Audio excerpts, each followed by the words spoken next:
দলনেতা সংখ্যালঘুদের জন্য লড়াই করছিলেন চিন্ময় কৃষ্ণ দাস প্রভু। অবিলম্বে চিন্ময় কৃষ্ণকে মুক্তি না দিলে সীমান্তে অবরোধের ডাক দিয়েছেন তিনি। বাংলাদেশে হিন্দুদের জন্য গলা ফাটিয়েছিলেন সাধু চিন্ময় কৃষ্ণ দাস, আর তাকে গ্রেপ্তার করে বাংলাদেশের সরকার। কিন্তু এইবার এই বিষয়টি শুধুমাত্র বাংলাদেশের মধ্যে নেই, এই বিষয়টি বাংলাদেশ ছাড়িয়ে ভারতে এসেছে। অর্থাৎ মোদির ভারত এইবার কিন্তু সরাসরি সতর্ক করেছে বাংলাদেশকে, অর্থাৎ করলো, যার ফলে রীতিমতো ইউনূস সরকারের চাপ বাড়লো। এটাই মনে করছে আন্তর্জাতিক বিশেষজ্ঞ মহল। কথা শুনে রাজনীতির না বোঝা এবং শুধুমাত্র নিজের পকেট ভারী করতে জানা মোহাম্মদ ইউনূস বাংলাদেশের হঠাৎ করে ক্ষমতা পেয়ে যাওয়া লোক। নিস্কনের প্রধান নেতাকে গ্রেফতার করে এবার কঠিন বিপদের মুখে ডক্টর ইউনূস বুঝতে না পেরে তাকে গ্রেফতার করেছে। এখন ইন্ডিয়া থেকে কঠিন চাপ দিচ্ছেন ডক্টর ইউনূসকে পদত্যাগ করতে হবে। এমনকি যুক্তরাষ্ট্র বাংলাদেশের হিন্দুদের পাশে দাঁড়িয়েছেন। তাহলে কি ইউনূসের পদত্যাগ নিশ্চয়ই হচ্ছেন? দর্শক, এই ভিডিওতে আমরা দেখাবো কিছু ভয়ঙ্কর তথ্য ফাঁস হয়েছে, তাই না টেনে একটি লাইক দিয়ে দেখতে থাকুন সম্পূর্ণ ভিডিওটি। বাংলাদেশে হিন্দুদের জন্য গলা ফাটিয়েছিলেন সাধু চিন্ময় কৃষ্ণ দাস, আর তাকে গ্রেপ্তার করে বাংলাদেশের সরকার।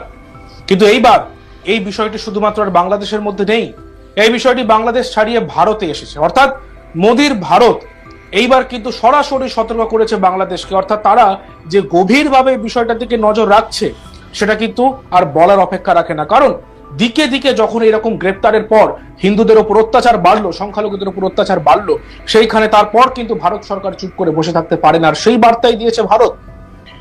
যখনই গ্রেপ্তার করা হয় চিন্ময় কৃষ্ণ দাসকে, তারপরেই সকাল থেকে কিন্তু হিন্দুদের প্রতিবাদের ঝড় ওঠে বাংলাদেশের দিকে দিকে। এবার সরাসরি হস্তক্ষেপ করতে শুরু করে দিল ভারত সরকার। এই গোটা ঘটনায় রীতিমতো মোদির ভারত উদ্বেগ প্রকাশ করলো, যার ফলে রীতিমতো ইউনূস সরকারের চাপ বাড়লো। এটাই মনে করছে আন্তর্জাতিক বিশেষজ্ঞ মহল। কারণ এই প্রথম সরাসরি ভারত কোনো একটি বিষয় নিয়ে হস্তক্ষেপ করলো।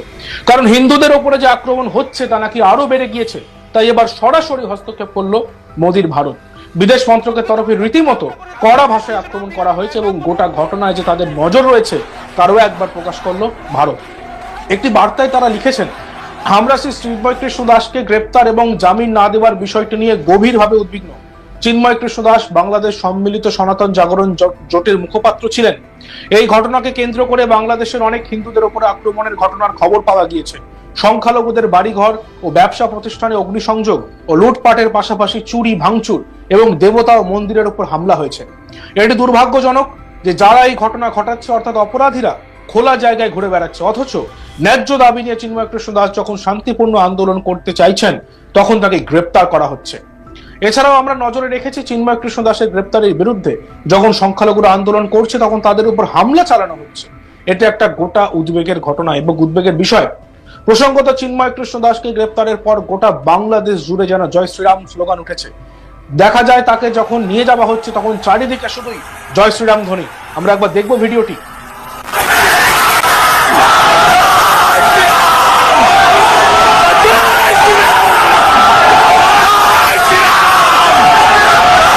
দর্শক, আপনারা তো সম্পূর্ণ ভিডিওটাই দেখলেন। এই ভিডিও সম্বন্ধে আপনার মহামূল্যবান মন্তব্য আমার এই কমেন্ট বক্সে জানিয়ে দিবেন। আর যদি আমার চ্যানেলে নতুন হয়ে থাকেন তাহলে চ্যানেলটিকে সাবস্ক্রাইব করে রাখবেন এবং পাশে থাকা বেল বাটনটি বাজিয়ে দিবেন। আপনারা ভালো থাকবেন, সুস্থ থাকবেন। দর্শক, তাহলে এই মুহূর্তে আমি বিদায় নিচ্ছি। দেখা হবে পরবর্তীতে কোনো ভিডিওতে। আসসালামু আলাইকুম।